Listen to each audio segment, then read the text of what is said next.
جاؤ یار سر راجہ صاحب، کانسٹیٹیوشنل کریکس، انسانی حقوق کی خلاف ورزیاں، پروگرام کا آغاز آپ نے دیکھ لیا اور ایک گڈ جیسر آج کا دن جو تھا ہم سب کے لیے انتہائی امپورٹنٹ، نو ڈاؤٹ. ٹھیک ہے، اس میں کوئی دوسری رائے نہیں ہے نا، لیکن جو منیمل معاملات ہیں ان کو بھی آپ نگلیکٹ نہیں کر سکتے. آپ اور ہم اس کے گیورز ہیں، ہم سے لیا جا رہا ہے سارا کچھ.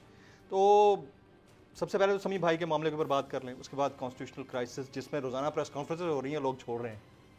دیکھیں، سب سے پہلے جو آپ نے اپنے ابتدائیہ میں بات کی، یوم تکریم شہداء کی جو بات کی، آج صبح میں اپنے بیٹے کو چھوڑنے جا رہا تھا یونیورسٹی. سر تو اس نے کہا بابا یہ کیا 9 تاریخ سے سارے لوگ پریشان ہو گئے، میرے کلاس فیلوز پریشان ہیں، یہ ملک میں کیا ہو رہا ہے؟ یہ تو آپ نے دیکھا کہ جناب یہ مونیومنٹس تو ہم کتابوں میں دیکھتے ہیں، آپ ہمیں لے کے چلتے ہیں ادھر، اور وہاں پہ ہم کبھی بارڈر پہ لاہور بڑے شوق سے وہ جاتے تھے، اور ان کا بڑا وہ ہے کہ یہ اتنا پریشان میرا بچہ ہے کہ یہ کیا ہو رہا ہے، یہ کون لوگ ہیں، یہ کیسے ہو رہا ہے. پھر اس کو میں نے تسلی سے سمجھایا کہ جیسے بریگیڈیئر صاحب نے بات کی کہ یہ جو 5th جنریشن وار فیئر ہے، اس کا یہی ہے کہ دشمن کو پاس ایک ہی ٹارگٹ ہے، اور وہ یہ ٹارگٹ ہے کہ پاکستان اس وقت اگر ایجپٹ نہیں بنا، پاکستان اس وقت اگر اور مڈل ایسٹ کی کنٹریز نہیں بنے، عراق نہیں بنا، تو اس کی وجہ یہی ہے کہ ہماری ایک سٹرونگ آرمی ہے. اور سٹرونگ آرمی کا جو سب سے بڑی سٹرینتھ ہے وہ اس کا ریلیشن شپ ہے عوام اور اس کی بانڈنگ ہے. اور اس کو انہوں نے ٹارگٹ کیا، کوئی ہمارے میزائلوں کو ٹارگٹ نہیں کر رہے، کوئی ہمارے کسی وہ ٹارگٹ کر رہے ہیں کہ اس میں جو یہ بانڈ ہے پبلک اور عوام کا، یہ کسی طریقے سے ڈیمیج ہو. اینڈ انفارچونیٹلی یہ جو کوشش ہوئی ہے، اس نے بڑا ایک حد تک کوشش ان کی لے جانے کی طرف گئی، لیکن جو آج کا دن ہوا ہے اس نے بڑی چیزیں ریپیئر کیا، اس کو ریپیئر بھی کیا، اور لوگوں کو کلیئر ہو. جیسے مولانا صاحب کہہ رہے ہیں کہ ایک پیج پہ یقینی طور پہ اس وقت قوم ہر طریقے سے ایک پیج پہ ہے، اور وہ ایلیمنٹس جو کہ ہم آج سے نہیں دیکھ رہے، یہ کافی عرصے سے آپ کو بلوچستان میں نظر آئیں گے، آپ کو اور جگہ پہ نظر آئیں گے کہ جو یہ باتیں ہو رہی تھی. تو اس کے سامنے اگر کوئی سیسا دیوار ہے اور ان ایلیمنٹس کو اگر کوئی جڑ سے اکھاڑتی ہے تو وہ انہی کا کام ہے. And let them do their job.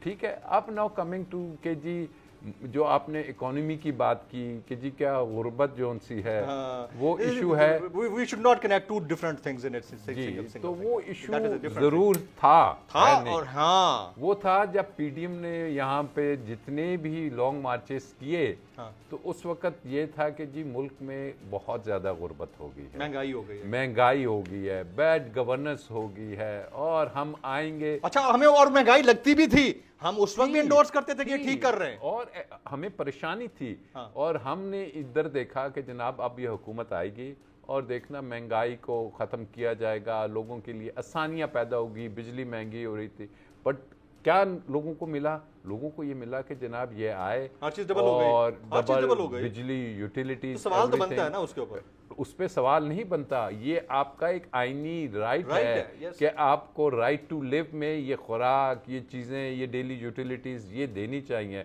اور پھر انہوں نے کوشش کی جی نہیں یہ نہیں ٹھیک ہو رہی، چلو اسحاق ڈار کو بلا لیتے.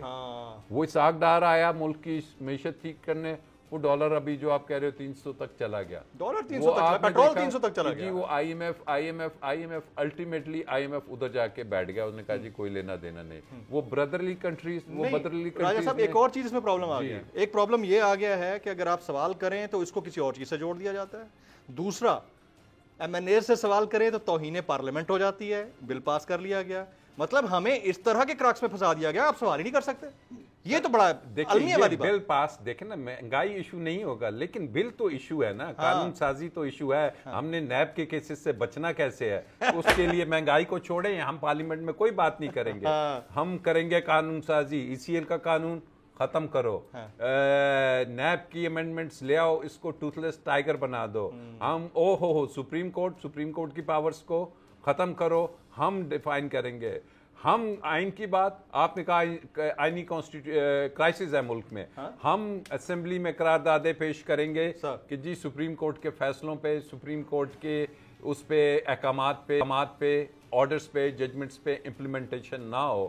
تو یہ وہ چیزیں ہیں کہ جو عوام کو نظر آئی, اور عوام نے اب جب پبلک میں جانا ہے, جو الیکشنز نہیں ہو پا رہے, اس کی بیسک وجہ یہی ہے کہ عوام دیکھتی ہے جی آپ نے تو یہ ریز کر دیا کہ جی مہنگائی کا سب سے بڑا ایک ایشو ہے, لیکن یہاں سے ابھی بھی آپ نے دیکھا کہ ان کا نہ نہیں لینا. ہاں ادھر لگایا تو تمہارے اوپر وہ ٹھپا لگ جائے گا. تو میں آتا ہوں, پورا رائٹ میرا اپنا ویو ہے. اچھا آپ سمیع بھائی کی بات کر لیں, کوئک کامنٹ اس کے بعد, تاکہ میں بریگیڈ صاحب ویٹ کر رہے ہیں. جی سمیع صاحب کے ساتھ دیکھیے, دس از ویری انفارچونیٹ کہ جو ہمارے ملک میں ہے نا, جو آئین کی سے ہم لے کے اس کو چلتے ہیں, آئین ایک فریڈم آف ایکسپریشن دیتا ہے, آئین ایک فریڈم آف اسپیچ دیتا ہے, آئین ایک جی فریڈم آف پریس دیتا ہے. آئین آپ کو کہتا ہے آرٹیکل 4 ہے 5 ہے کہ آپ کو ڈیو کورس کے علاوہ کسی طریقے سے سبجیکٹ ٹو لا نہیں کیا جا سکتا, جو قانون ہے اس کے مطابق. آئین آپ کو دیتا ہے کہ آپ کی لبرٹی جو سی ہے, آپ کی جو آزادی ہے, آپ کی جو لائف ہے,